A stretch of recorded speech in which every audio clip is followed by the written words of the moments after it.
என் அருமை உலகத்தமிழ் மக்களே, தாய்மார்களே, பெரியோர்களே, சிறார்களே, என் அருமை சீடர்களே, யோக நண்பர்களே, யோக விரும்பிகளே, உங்கள் அனைவருக்கும் என் இனிய காலை வணக்கம்.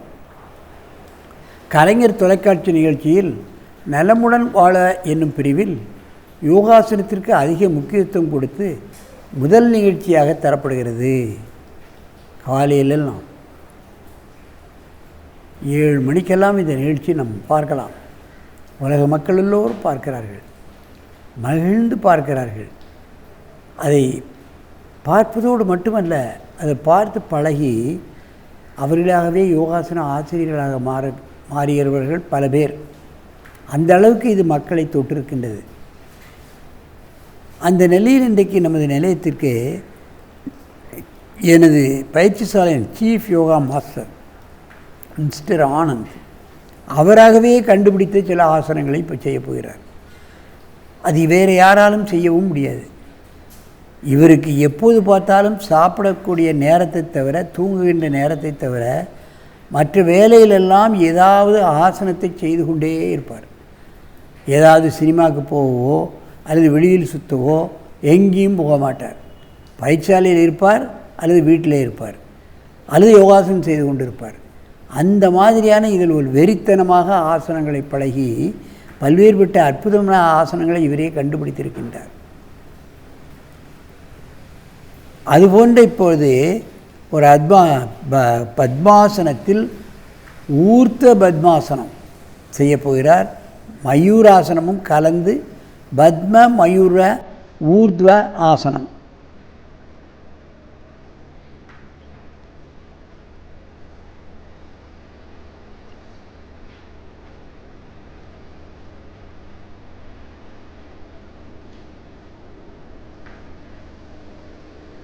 தூக்குனா நின்றுக்கு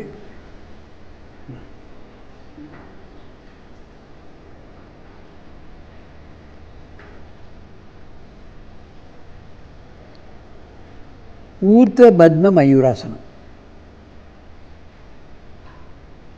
மெதுவாக இந்த ஆசனத்தை இறக்குங்க.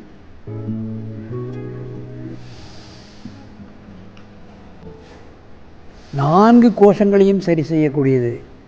அதைத்தான் கவனத்தில் கொள்ள வேண்டும். மீண்டும் ஒரு முறை, அன்னமய கோஷம், பிராணமய கோஷம், மனோமய கோஷம், விஞ்ஞானமய கோஷம். இந்த நாலும் இயங்கிவிட்டால் மனிதன் ஆனந்தமய கோஷத்துக்கு சென்று விடுவான். நோய் ஏதும் கிடையாது. எப்பொழுதும் மகிழ்ச்சி தான், ஆனந்தம்தான். அதான் ஆனந்தமய கோஷத்துக்கு போய் விடுகிறான்.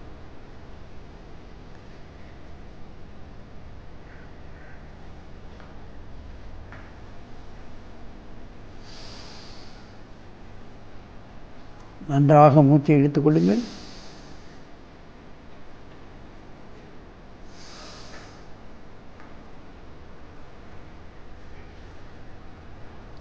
பத்மாசனம், அதன்பின் மயூராசனம், அதன்பின் ஊர்த்வ பத்ம மயூராசனம்.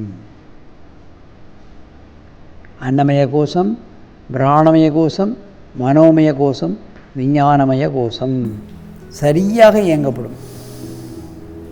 ஜீரணக்கருவிகள், நுரையீரல், இருதயம், கண்ணு, மூக்கு, காது, வாய், பிரெயின், மூளை அத்தனையும் சரியாக இயங்க வைக்கக்கூடிய அற்புதமான ஆசனம் இது.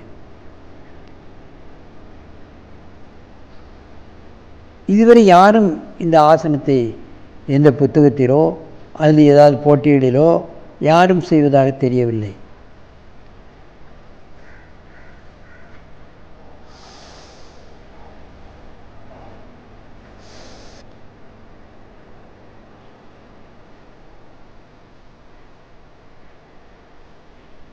இவைகளெல்லாம் அற்புதமான ஆசனங்கள்.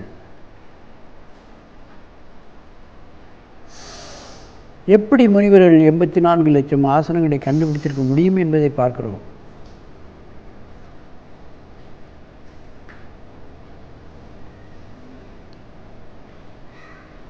களைப்பின்றி, தளர்ச்சியின்றி தொடர்ச்சியாக இந்த ஆசனத்தை செய்து கொண்டிருக்கிறார் பாருங்கள். அதுதான் வியக்கக்கூடிய விஷயம். நேராக வந்து பத்மாசனத்தில் அமருங்க. என் அருமை